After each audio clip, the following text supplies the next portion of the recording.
Hello, my dear curious and studious students of surgery. Myself, Dr. Mahesh Chaudhary. I am warm welcoming you in my surgery lecture series. This surgery lecture series contains entire surgery with anesthesia, with radiology, with orthopedic. So stay tuned with us.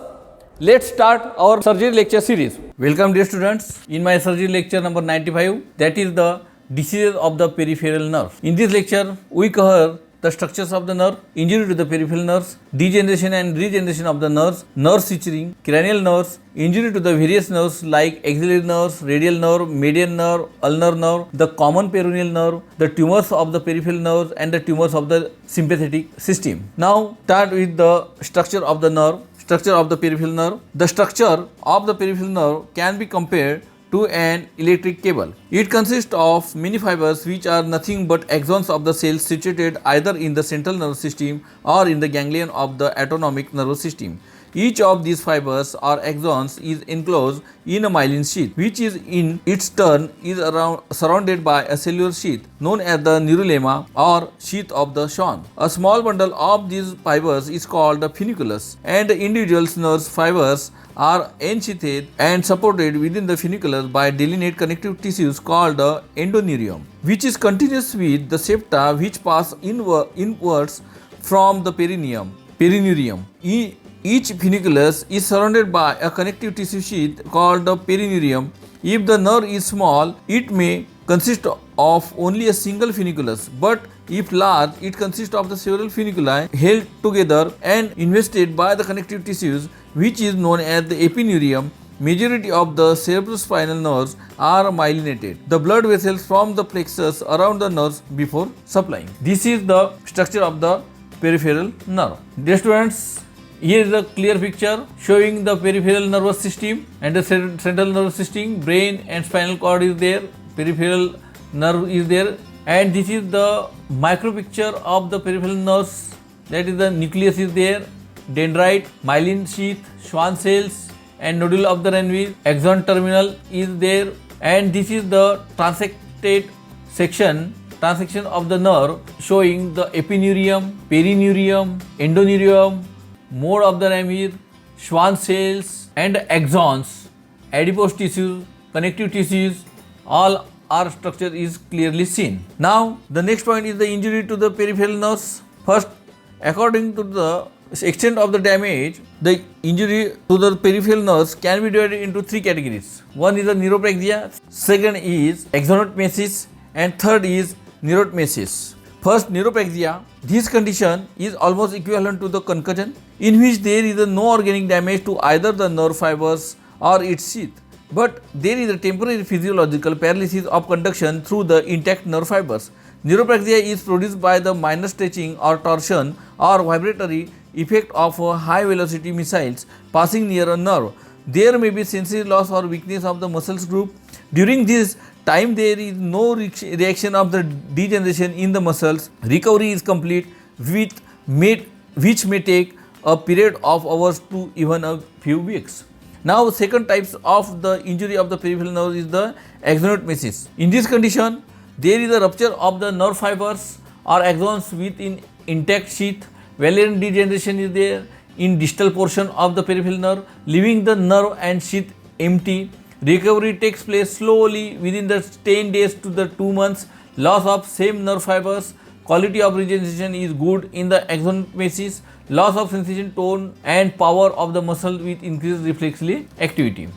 Dear students, here is the symptom classification of the nerve injuries clearly seen. There is a neuropraxia in the first image, second is the axonotmesis, and third is the neurotmesis, the complete transaction of the nerve. Now the treatment of the axonotmesis is the maintaining the nutrition of the limb to combat the secondary pathological charges due to the nerve injury, full passive movement to prevent the contracture, exercise of paralyzed muscles by physiotherapy, failure to recover or regression, indication for the exploration of the injured nerve to deal with the perineal scar or to remove the intraneural fibroma.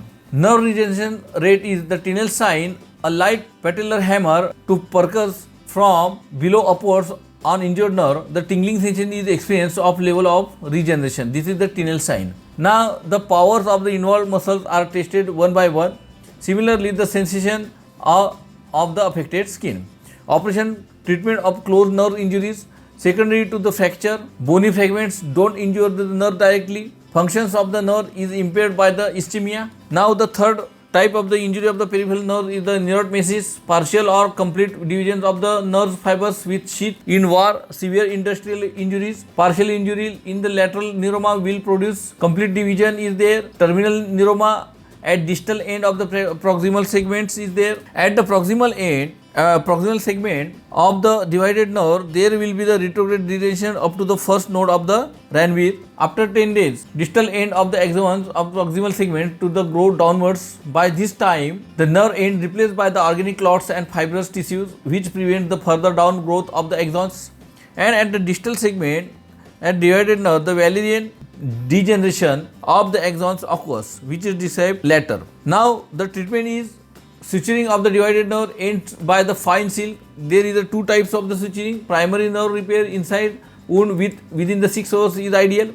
Secondary nerve repair is entirely contaminated wound represented after 6 hours. Nerve suturing should be postponed until 3 to 4 weeks because the infection, nerve sheath remains delicate and friable, easily torn by the slightest tension also. So should be postponed until 3 to 4 weeks. After 3 weeks, epidural fibrosis makes sheath thicker and tougher to facilitate the suturing. That's why should be postponed. Now the degeneration and regeneration of nerves after revision. Degeneration, that is the Wallerian. When a peripheral nerve is divided, the distal part of the divided nerve shows degeneration, which is typically shown as a Wallerian degeneration. In this degeneration, the axis cylinder becomes fibrillated, medullary sheath breaks up into the droplets of myelin. The cells of the sheath of the Schwann are converted into the phagocytes, which remove the remnants of the medullary sheath and axis cylinder on axon. And the regeneration only possible when the nerve remains intact, no complete section is there. When after complete section, the cut ends are sutured perfectly, and when only a small gap present between the cut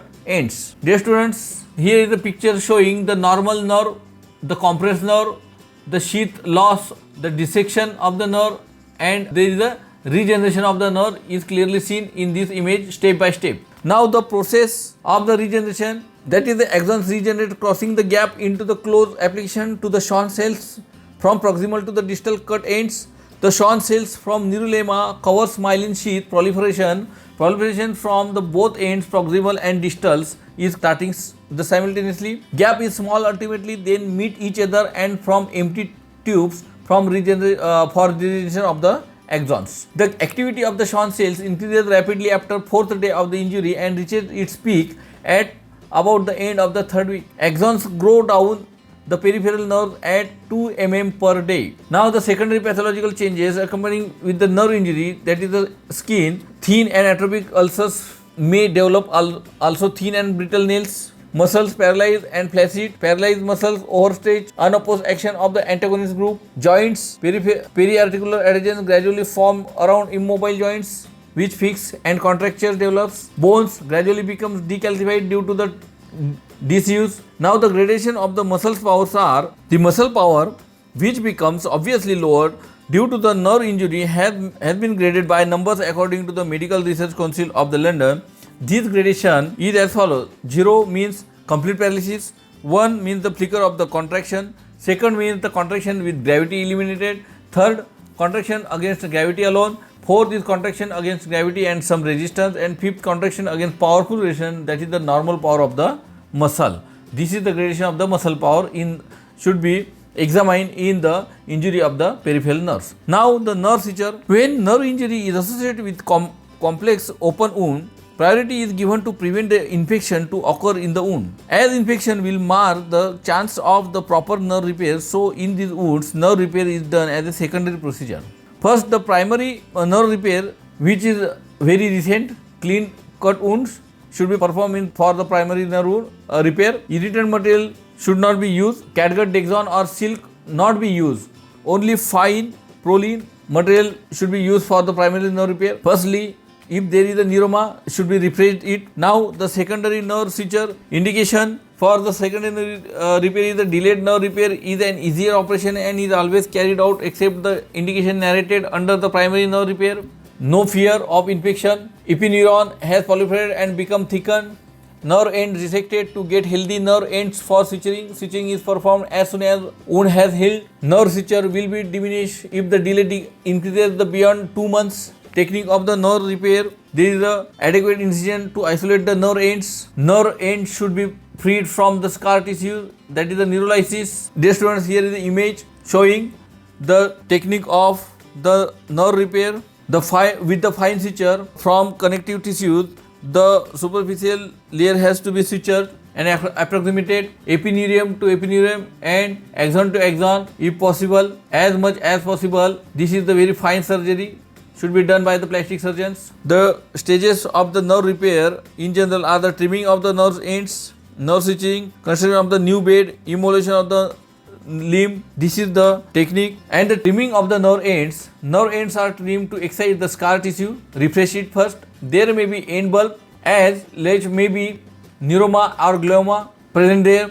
Ends excite till healthy bundles. Presence of healthy exoplasm. Healthy ends are now ready to suture.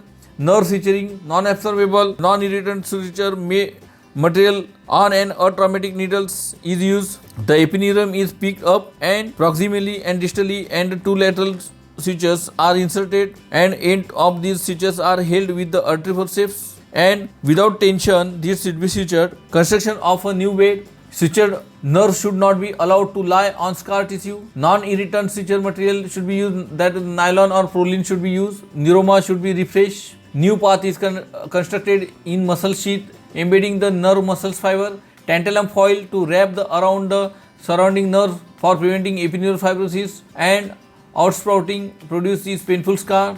And next technique in the nerve repair is the immobilization of the limb. The limb is immobilized in the spleen to prevent any strain on the sutured nerve. There is a high chance of damage to the nerve repair. This should be kept for no less than the 3 weeks.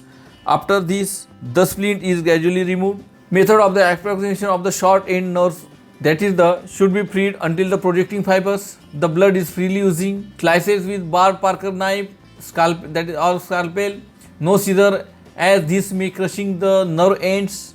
So scalpel should be used. Anastomosis is performed without tension. Mobilization to prevent the important branches. Position of the limb concerned, no tension in suture line, position by the spleen. Transposition of the nerve to shorten its course to minimize its tension. Stripping and sacrificing of the branches, sacrificing unnecessary nerves. Anchoring the untrimmed nerve ends, that is the temporary stitching by flexion of the limbs. Then subsequently the limb is gradually straightened, and second operation for the proper suturing.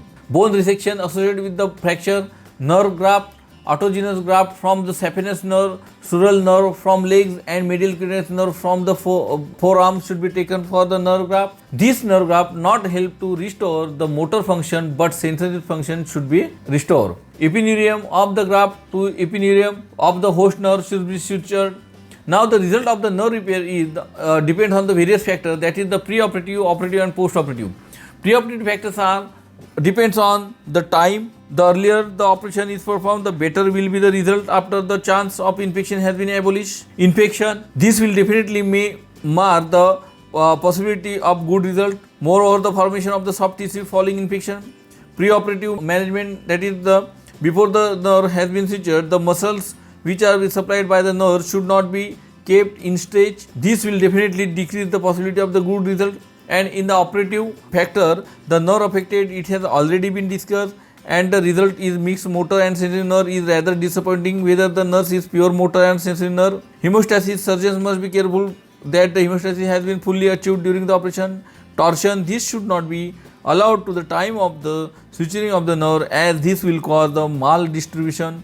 Suture material, it is of a great importance that the suture material must be non-irritant, such as nylon and Prolene should be used. Irritant suture material will increase the fibrosis and hence disturb good nerve regeneration.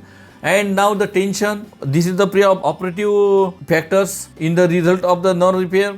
Tension, under no circumstance tension should be allowed to the suture line. Now the post-operative factors are post-operative care. This is the highly important to keep the limb in such a position as to give the relaxation to the paralyzed muscles as well as to the sutured nerve. And second is the infection. Care must be taken that the wound is not get infected. Now this is the nerve repair.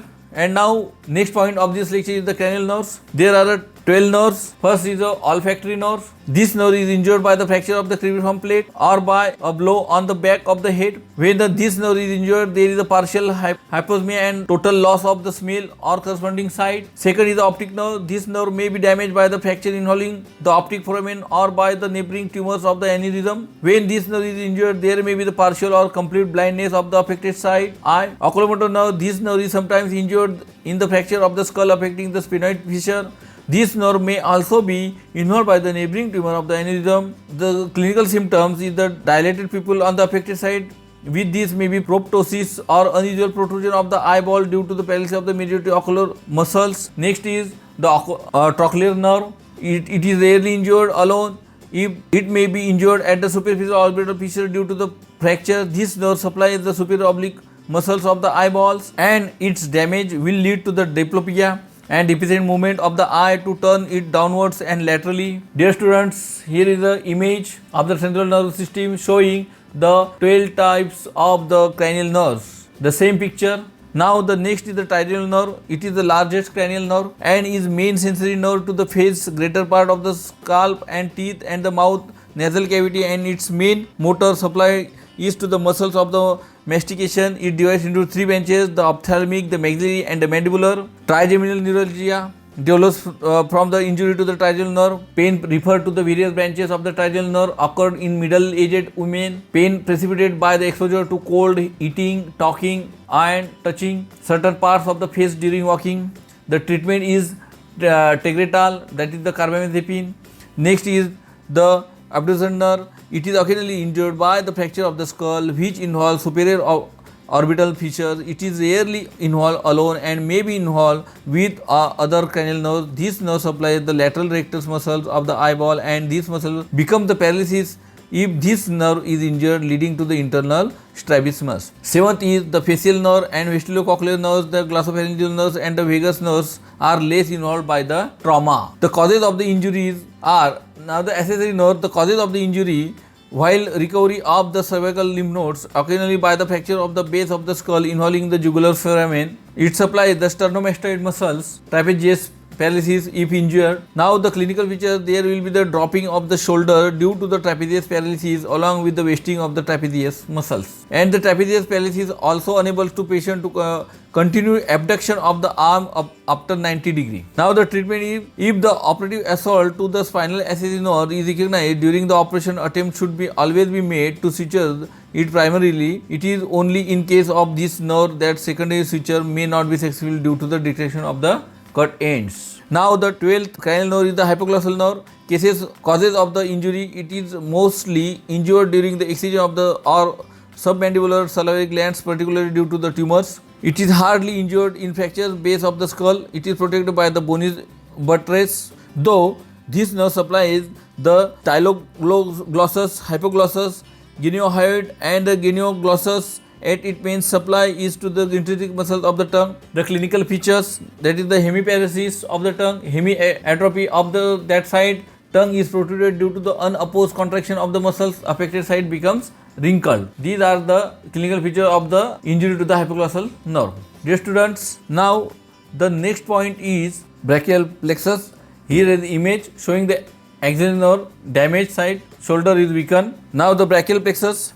The lesion in the brachial plexus may be either complete or partial. Complete lesion is rare and occurs only after the severe injury. Damages all not the plexus and oftenly fatal due to the upper limb local anesthesia. Paralysis is there. An incomplete lesion is there by the brachial plexus injury due to the stabs or cuts, commonly due to the traction on pressure.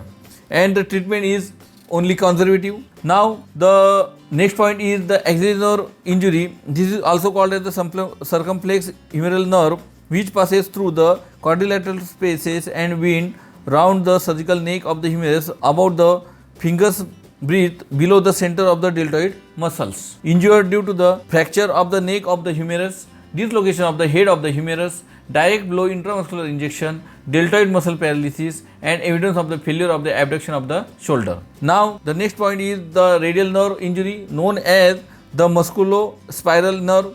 Site of the injury is in the axilla or in the radial nerve.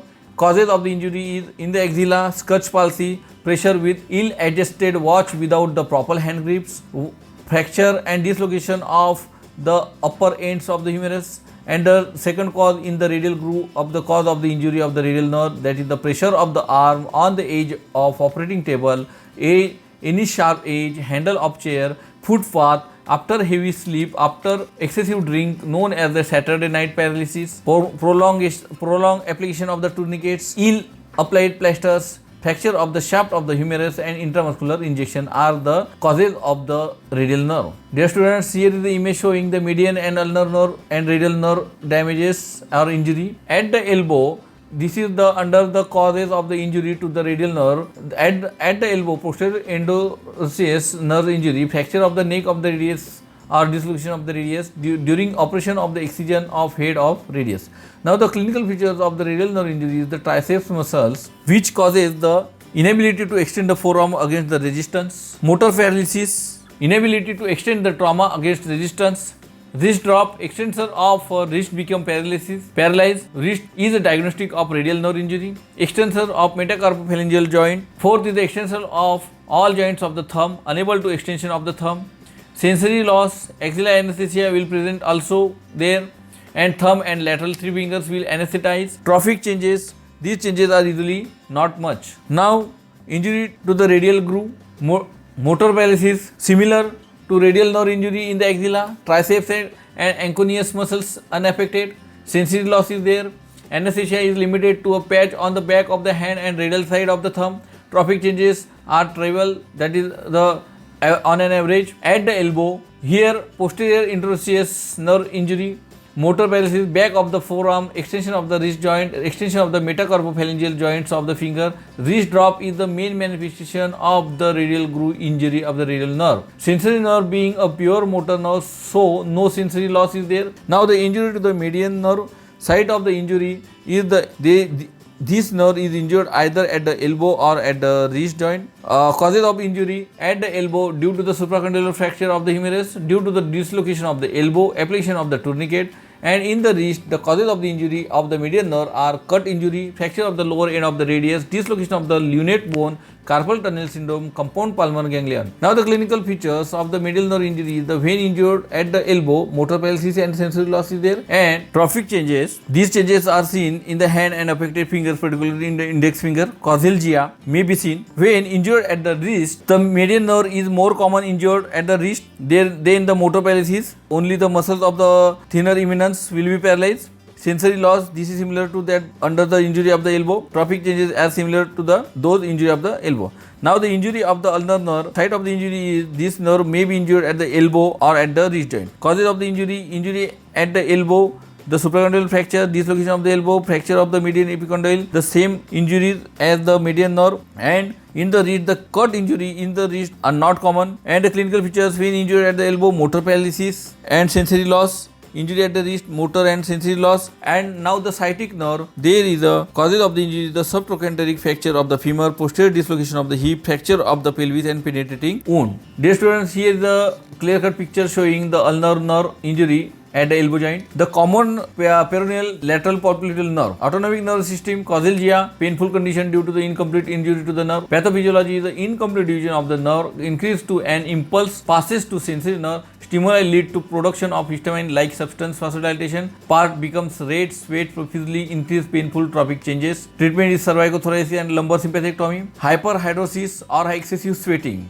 Complaint of excessive sweating of hands and axillae or feet. Here is a complaint of many persons that the hyperhidrosis, the treatment for hyperhidrosis of the hands, cervicothoracic sympathectomy. For hyperhidrosis of the axilla, local excision of the axillary skin contains apocrine glands, and hyperhidrosis of the feet, that is the lumbar sympathectomy, is the treatment of choice. Dear students, here is the image showing the common peroneal nerve. Now sympathectomy. The indication for the sympathectomy is the circulatory insufficiency of the limb, arteries which have got smooth muscles in their wall, spasm due to sympathectomy. After sympathectomy, more blood running, limb will be warm, pain will less because there is a dilatation of the arterial system. There is no contractility of the arterial muscles. Atherosclerosis, rest pain, impending gangrene of the toes, Raynaud's syndrome is released. Thromboinjective obliterant, that is the TAO, Burger disease, distal disease involved, and these are the indication for the sympathectomy. Hyperhidrosis and causalgia also. Cervicothoracic sympathectomy.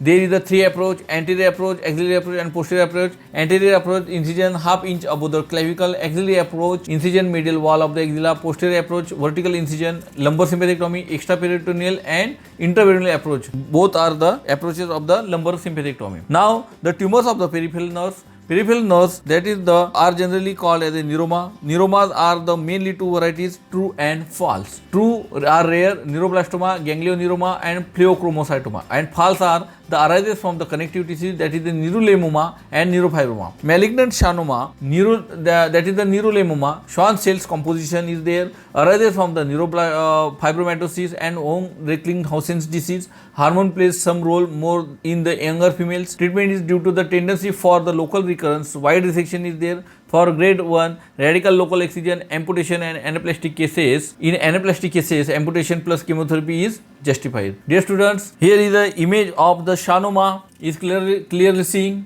The same schwannoma is removed from the nerve sheath. Now the tumors of the sympathetic system. These 3 tumors are known in this group. These are the neuroblastoma, ganglionic neuroma and phlebochromocytoma. Neuroblastoma, it is disease of the infancy and childhood.